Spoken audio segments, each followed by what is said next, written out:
Muy buenas noches, soy Federico Reyes Heroles, bienvenidos a Primer Círculo. Muy buenas noches, soy Carlos Elizondo, bienvenidos a Primer Círculo. Hoy vamos a hablar sobre cómo vamos en materia económica y social, también los principales indicadores de México. Llevamos un año de gobierno, es un buen momento para hacer una primera foto, bueno, pasadito el primer año, pero estamos cerrando el año lectivo. Y para ello invitamos a la directora de una organización que se dedica justo a ello, que se llama México ¿Cómo vamos? Y su directora es Valeria Moy. Bienvenida, Valeria. Gracias, Carlos. Gracias, Valeria, Federico. qué gusto verte. Empezamos por lo más general. Digamos, como que el indicador más básico, el que además el presidente nos prometió en la campaña que íbamos a crecer 6%, o sea, la economía iba a ser 6% más grande terminado su primer año. Luego ya como presidente electo nos dijo va a ser 4%. En promedio. En promedio. Y luego nos dijo en el semestre, cuando llegaron los primeros pronósticos que decía que no vamos tan bien, le apostó a un economista que había sido muy negativo, que creceríamos el 2%.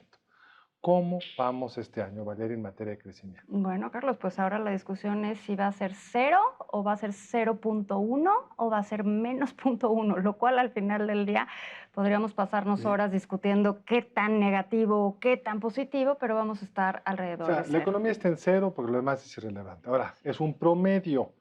¿A quiénes les ha ido mejor?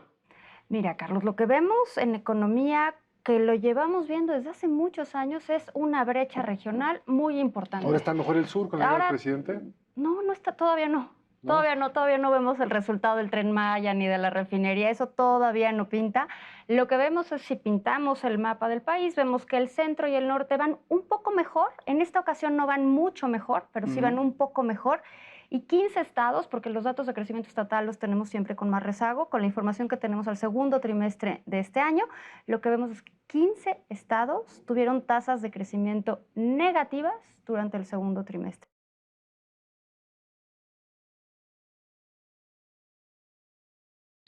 Para mí fue una sorpresa, ver la mitad del país en rojo. Son 15 estados con esta tasa negativa.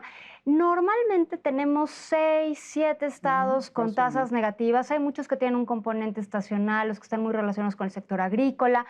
Obviamente siempre tenemos ahí, tristemente, a los del sur, ¿no? Tenemos a Chiapas, a Guerrero, Oaxaca, Campeche, Tabasco. Esos se van peleando siempre los negativos, pero hoy tenemos a la mitad del país en tasas o sea que es que me parece importante recalcarlo, que Negativas. No solo no están creciendo, sino que están decreciendo. Y hay uno por ahí que decreció 10%. Ese es el caso de Campeche, ¿no? Tabasco es el caso de Tabasco, que tuvo un decrecimiento muy importante. Y lo malo de estos estados del sur es que esa podemos decir, bueno, es la foto del segundo trimestre y uno tiene derecho a salir mal en una foto, ¿no? Pero cuando ya sales mal en todas las fotos, quiere decir que hay algo estructural. Tu maquillista no está funcionando. Tu maquillista ya no está funcionando. Y lo que vemos es que la foto de varios estados del sur lleva 1 año saliendo mal, 5 años saliendo mal, 10 años saliendo mal.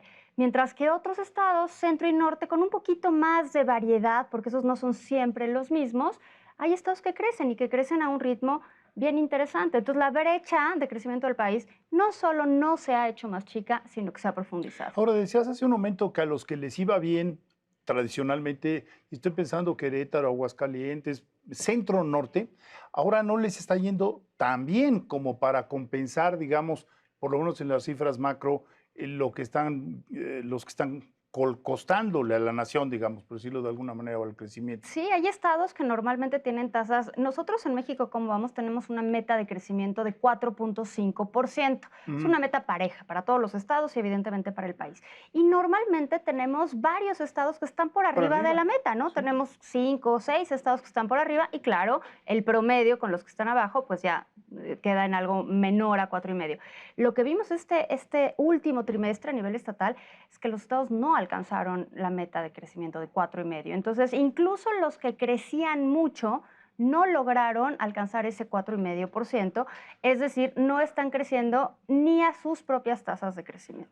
Recuérdanos cómo estuvo el 2018, porque también esa comparación es interesante. Es decir, el presidente López Obrador ganó en buena medida por su crítica al bajo crecimiento económico de México en los últimos 30 años. ¿Cuánto crecimos en el 2018? No me acuerdo de cuánto crecimos en el 2018, 2. pero alrededor del 2, ¿no? 2.1, algo dos. así.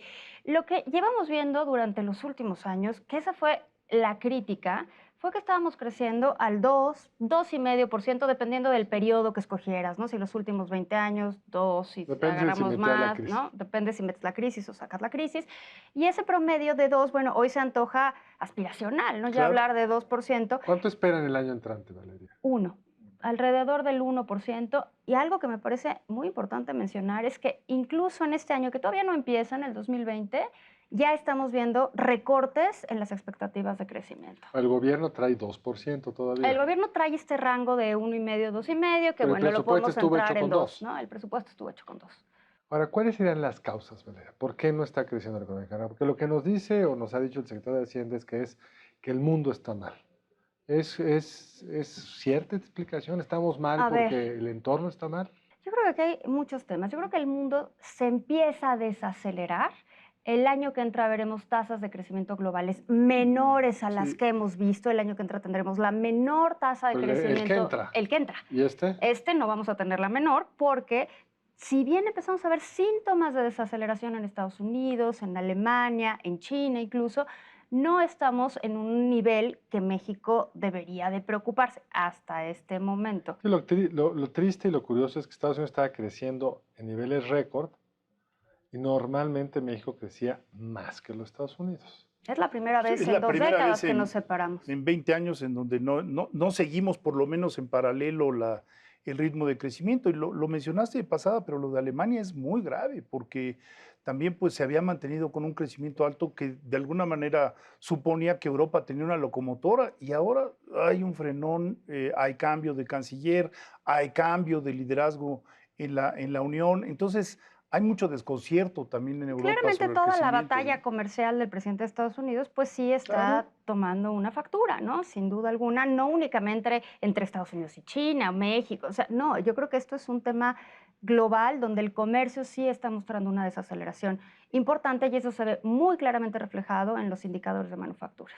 Que son los que se han deteriorado son más los en que el se han mundo y ese deteriorado. es un argumento, digamos, más preciso de por qué el entorno no ha sido óptimo para Pero México. eso me parece bien importante verlo ahorita, porque el indicador manufacturero de Estados Unidos puede darnos una pista de lo que viene, lo que no viene. únicamente de lo que está ahorita, cómo viene? sino pues lleva ya un buen rato en recesión, lleva 5 caídas consecutivas, el último indicador salió muy mal, entonces esto claramente nos está mandando una señal de que por lo menos en lo que hace al sector manufacturero de Estados Unidos, México tendría que estar mucho más pendiente. preocupado. Y el problema es que si en este año que Estados Unidos creció, a pesar de tener estos signos ya en la actividad manufacturera, pues el año que entra, donde estos signos quizás sean más evidentes, pues cuál va a ser el argumento para nosotros, ¿no?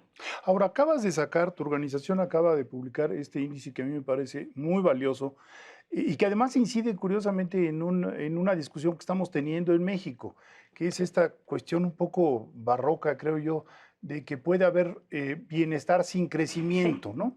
Digo, tú ¿Qué es eso no, de bienestar sin crecimiento? pues Explícanos. pareciera como que en muchas de las intervenciones del presidente y también de algunos de los secretarios, la idea de que el PIB no crezca no es tan importante porque hay otra medida que es, al fin y al cabo, el desarrollo. Entonces vamos a tener desarrollo sin crecimiento. Yo todavía no lo entiendo muy bien, pero ese es el discurso oficial. Pero en este material que ustedes acaban de presentar, insisto, bueno, pues vienen las mediciones de esos indicadores que podríamos seguir para ver si realmente se va a presentar este bienestar o este desarrollo, aunque no haya crecimiento. ¿Cómo se generó este documento? Hay 3 instituciones involucradas. Sí. Es muy útil para los que nos dedicamos a esto tener los indicadores que aquí vienen. ¿Cómo nació esta idea? Mira, el índice no nace de nosotros, nace de una iniciativa internacional que se llama el Social Progress Imperative, que lleva sacando un índice de progreso, y claro, habrá que definir qué es progreso, y ahorita lo platicamos, desde hace ya varios años. Mide el progreso de todas las economías en función de 51 variables. Lo que hizo esta iniciativa fue reunir a un grupo de expertos, profesores de Harvard y de MIT involucrados, y decir, a ver, el PIB solo mide producción, tiene muchas fallas, sí, mide algunas cosas, pero hay otras que las deja de lado. Vamos a medirlas, vamos a ponernos de acuerdo en qué es progreso y vamos a calcularlo. Y entonces se da una discusión muy intensa en su momento, hace ya unos años, de qué variables incluir. Entonces hay variables tan elementales como ¿puedes salir de tu casa seguro?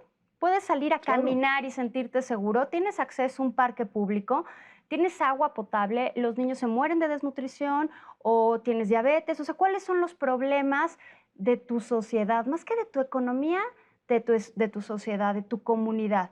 Y así logran sacar un índice que se mide a nivel global desde hace unos años.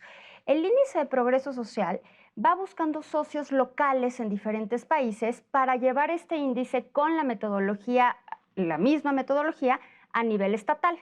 Entonces hay economías como India, que ya lo hace a nivel estatal, Estados Unidos, que lo acaba de sacar hace unos meses, Islandia, pero bueno, Islandia es muy pequeñito, Más ¿no? chiquito que Tlaxcala. Pero la Unión Europea, por ejemplo, también lo hace para fijar metas de desarrollo, como Unión Europea, no como país, eso me parece bien interesante, sino por regiones dentro de la Unión Europea. Brasil también lo hace, entonces buscaron un socio local, nos asociamos, México, cómo vamos con la iniciativa de progreso social, y bueno, después de muchísimo trabajo, porque te imaginarás que esto es batallar con datos y series y números y econometría y todas esas cosas que a algunos nos gustan, encontramos las 58, para el caso de México son 58 variables relevantes para medir progreso. Evidentemente están basadas en las variables que decidió el índice de progreso social en su momento, pero hay algunas que tenemos que ajustar por cuestiones de disponibilidad de los datos o de problemas específicos a la sociedad mexicana. Por ejemplo, en el índice global no está la diabetes, pero para México es un tema, Claro. entonces lo tenemos que poner, ¿no? Entonces ese tipo de ajustes que llevan a cabo una econometría muy importante y bueno, logramos sacar este índice de progreso a nivel estatal. Ustedes me podrían decir, bueno, ¿y qué es progreso? Y seguramente si ustedes mismos se ponen a platicar entre ustedes, no llegarán a una misma definición. Y yo creo que nadie va a llegar a la misma definición, pero en algún momento, si lo que quieres hacer es medirlo, tienes que para partir. Para poderlo comparar, necesitas fijar una base. Ahora, lo que habría que recordar es que este no es un intento totalmente novedoso. El IDH, el Desde Índice de luego. Desarrollo Humano, fue ideado por Amartya Sen, fue realmente un paso en la discusión, decir, bueno, el PIB es muy importante, pero también podemos acercarnos a ver cómo va el desarrollo humano. Y es una discusión que está ahí presente, qué debemos medir, cómo debemos de medirlo. Te puedes ir hasta 1925, en donde un economista y sociólogo norteamericano dijo, no, vamos a medir el ingreso. Y midió el ingreso y cuando llegaba a $25,000 en ese momento ya el índice de satisfacción con la vida Cambia. pues ya cambia, ya no se incrementaba linealmente como al principio. Este índice tiene aportaciones muy significativas. ¿Cuáles son esas? No me Bueno, toca a mí desde decir. luego que vemos una relación con el índice de desarrollo humano, por supuesto, nada más que lo que hace este índice es quita las variables netamente económicas. A mí me gusta pensar que todo es económico, ¿no? Pero quita, por ejemplo, PIB o quita desempleo, quita esas variables y más bien mide acceso a otro tipo de fundamentos, ¿no? Como agua, Educación nutrición, superior. educación, libertades. Y en ese sentido es distinto al índice de desarrollo humano que toma en cuenta, de entrada son solo 3 variables y una que toma en cuenta es el PIB. Sí. Sin embargo, lo que encontramos, y no deberá de ser sorpresa quizás, es que hay una gran ¿Qué correlación, es correlación? que están relacionadas las variables, que tiene una que ver con la otra, que una Que puede ayudar a determinar los la estados otra. que más han crecido son los que tienen mejor. Que los estados Regresamos que al más han tema. crecido, Sin crecimiento. A ver, ¿por qué no? Aquí tenemos en la página 10. Este reporte se puede bajar. todo está disponible en la página, porque ese es parte del propósito de México Cómo Vamos, que la difusión sea para todo mundo, que sea sencilla, lo pueden bajar en un PDF, ahí está toda En la la página explicación. 10, el estado mejor puntuado es Nuevo León, segundo Querétaro, luego Aguascalientes, yendo de abajo para arriba. El peor es Guerrero, luego Oaxaca, luego Chiapas y luego Veracruz. Hay una coincidencia entre crecimiento y en este caso En el caso de progreso. México, en particular, el 73% del progreso, como lo definimos aquí, viene explicado por el PIB. La correlación es El de nivel de 73. riqueza que genera cada entidad. El nivel de riqueza que Hay una genera curva muy entidad. interesante en la página 27 que compara el índice con el PIB per cápita. Es decir, quienes, a pesar de ser relativamente ricos, están por debajo. Bajo del- Y el que sorprende aquí es que el que está más fuera de Sorprende, la ello Ciudad es de la Ciudad de México. México. La Ciudad de México, para el nivel de PIB per cápita que tiene, no tiene el progreso que podría alcanzar con ese PIB per cápita. Bueno, pero tenemos que hacer un corte, regresaremos a esto. Estamos discutiendo con Valeria Moy el índice de progreso qué entidades lo tienen más alto y por qué. Un momento más, aquí de regreso en Primer Círculo.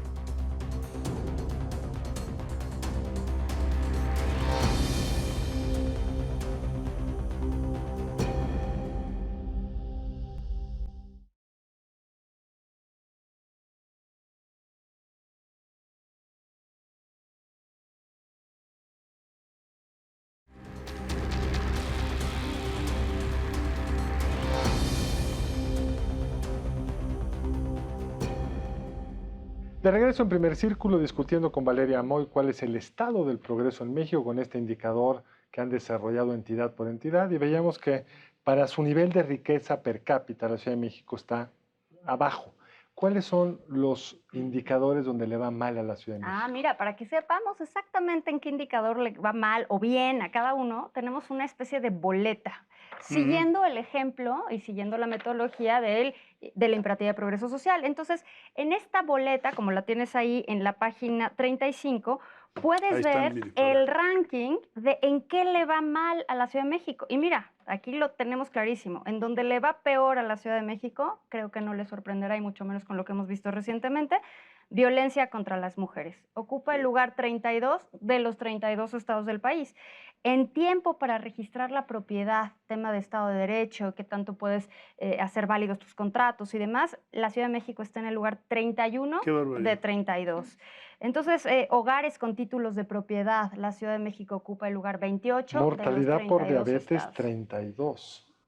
Entonces, ahí tienes muy claro, esa es la belleza y la bondad de este índice, que puedes saber exactamente dónde está el Índice problema. de corrupción 28.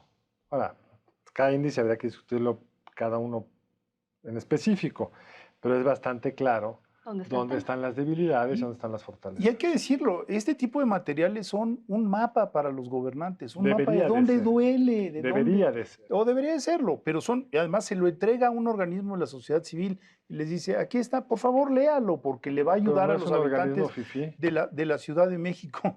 Pues no sé. No, a mí no me vean así, nada que ver. A ver, yo creo que en efecto, si fuéramos gobernadores, ojalá que no, pero bueno, si lo fueran, esto te da un mapa, te da muy claramente, te enseña la hoja de ruta de cuáles son los Claro. temas que tienes que resolver. Mira, cuando hicimos esto, nos brincó el tema de Yucatán. Yucatán no salía tan bien en temas de seguridad como nosotros mismos nos lo imaginábamos. Y decíamos, oye, ¿qué pasa si Yucatán tiene de los mejores estándares en muchas cosas? Pero Yucatán tiene un tema bien importante de seguridad personal, que son las muertes por accidente de tráfico. Ah, sí, es cierto. Yucatán sí. ocupa el lugar 31. 31 de 32. Brutal. En todos los demás indicadores relacionados con seguridad personal, está muy bien rankeado Yucatán. Pero ese está tan mal rankeado, el de muertes por accidente de tráfico, y eso incluye atropellados, tristemente, que hace que el lugar de Yucatán baja. Si uno fuera el gobernador de Yucatán, sabes está, que el sí. tema, o sea, tienes ¿Dónde algo duele? que Claro, hacer ahí, claro. ¿no? Pero- Tienes un área de oportunidad gigante en algo que no debería de ser tan difícil corregir. Hay cosas que intrínsecamente son muy difíciles de corregir.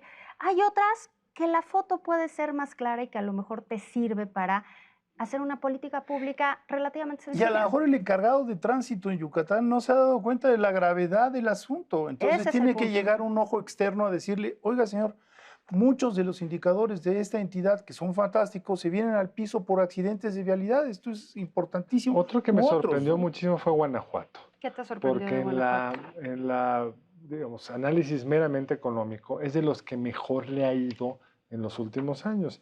Y sin embargo está en un lugar media tabla, en el lugar 15, y algunos satisfactores básicos como servicio sanitario exclusivo para la vivienda está en el lugar 24. Guanajuato ha crecido más rápido de cómo han crecido los satisfactores que necesita Guanajuato. Violencia contra las Bueno, mujeres, ese es un tema 25. terrible. Entonces, creo que lo has Bueno, dicho ven muy los bien. indicadores de seguridad personal, ¿no? Sí. Presencia Ahora, de crimen organizado, 29, de esa 32. tristemente me sorprende menos, porque Claro. ha estado recientemente deteriorándose públicamente mucho, pero yo sin este indicador nunca me hubiera imaginado que además cojeaba de algo pues, tan básico como servicio sanitario exclusivo para la vivienda. Y como dices tú, si yo fuera el gobernador de Guanajuato, pues vería, oye, Ahí lo tienes. como dices tú, hay Ahí cosas lo muy tienes. complicadas. Luchar contra el Muy crimen organizado, complicadas, sin incluso en sentido estricto, es una responsabilidad del gobierno federal. Es muy complicado. Constitucionalmente no es tuya, aunque tendrás que hacer más cosas. Pero el acceso sanitario cosas que es puedes totalmente resolver. municipal, básica, Y y que es una puedes cuestión resolver. de concentrarse en ello. Y en cambio, por ejemplo, Hidalgo, que tiene fama de ser una entidad que le va muy mal, siempre aparecía en los últimos lugares de muchos de los indicadores. Ahora ya es una entidad que aparece sistemáticamente Es que ha habido bastantes avances Sí, en Hidalgo, ha así habido es. bastantes avances en Hidalgo, sigue quedando a deber en muchos temas. El índice como está diseñado tiene 3 pilares. A mí esta cosa de dividir entre pilares y ejes y dimensiones a veces me genera un poco de ruido, pero es útil. El primer pilar se llama necesidades humanas básicas.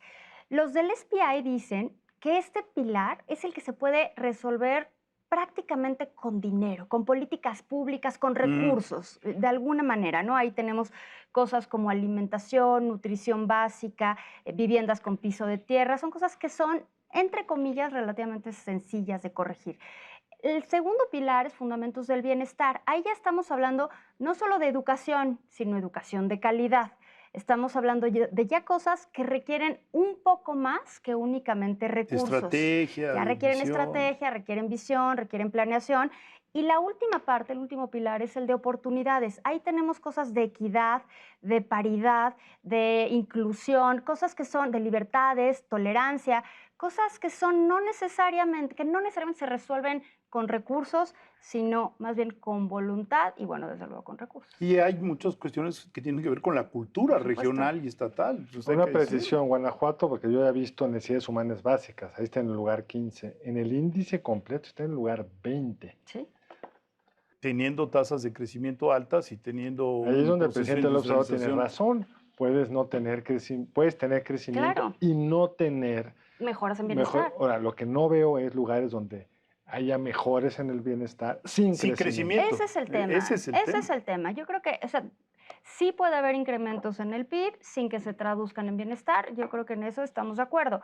Sin embargo, para tener mejoras consistentes en bienestar, porque también, o sea, no hay que pensar que el bienestar se adquiere de un año para otro, No, o que no. las cosas cambian de forma muy veloz.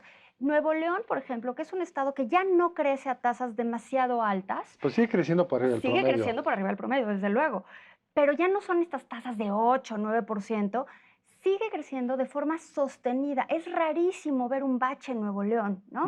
Lo que vemos ¿Un es que bache en la continuamente... tierra, o? No, un bache económico, un bache económico en Nuevo León. Lo que vemos es que crece de forma sostenida. Y al crecer de forma sostenida, pues no me sorprendió que fuera el estado mejor rankeado en términos de progreso social. Ahora, México en su conjunto está en el lugar número 55. Así es. Pero no veo así en esta visión rápida. ¿Tienes alguna comparación de Nuevo León? ¿Estaría, si fuera país, en qué lugar? Sí, tenemos una comparación que es muy graciosa. No la tenemos aquí, pero la tenemos en la página, en las presentaciones que hemos dado. Normalmente el país, todo el país, incluso a nivel estatal, está en niveles de ingreso medio alto. En términos generales, los estados que se encuentran ahí se encontrarían a niveles similares a Hungría, ¿no? Ese es como el O sea, Nuevo León comparativo, estaría como Hungría. Sí. Y los estados que están peor rankeados en términos de progreso social, los que mencionaste hace un momentito, Guerrero, Oaxaca, Chiapas, son el equivalente a Filipinas. Ese es el equivalente. Y seguro si nos fuéramos indicador por indicador encontraríamos uno donde estamos aún peor que Filipinas. Sin duda alguna. El tema de seguridad es lo que nos está costando, nos está saliendo carísimo en términos de progreso a todo el país. Hay estados donde, pues evidentemente es particularmente dañino el tema, pero a todo el país, si vemos el índice global, donde salimos peor rankeados, es en el tema de seguridad personal. Sí. Ocupamos la posición 122 de 149 países evaluados. Entonces, pues ahí te deja muy claro que algo estamos haciendo muy mal. No es que sea sorpresa, tristemente para ninguno, en el tema de seguridad. A mí lo que me gustó mucho de este índice de progreso social es que digamos, tiene una enorme pertinencia. Como decíamos, la discusión no es nueva, es vieja, pero se ha ido renovando, refrescando, ajustando, hay muchas innovaciones.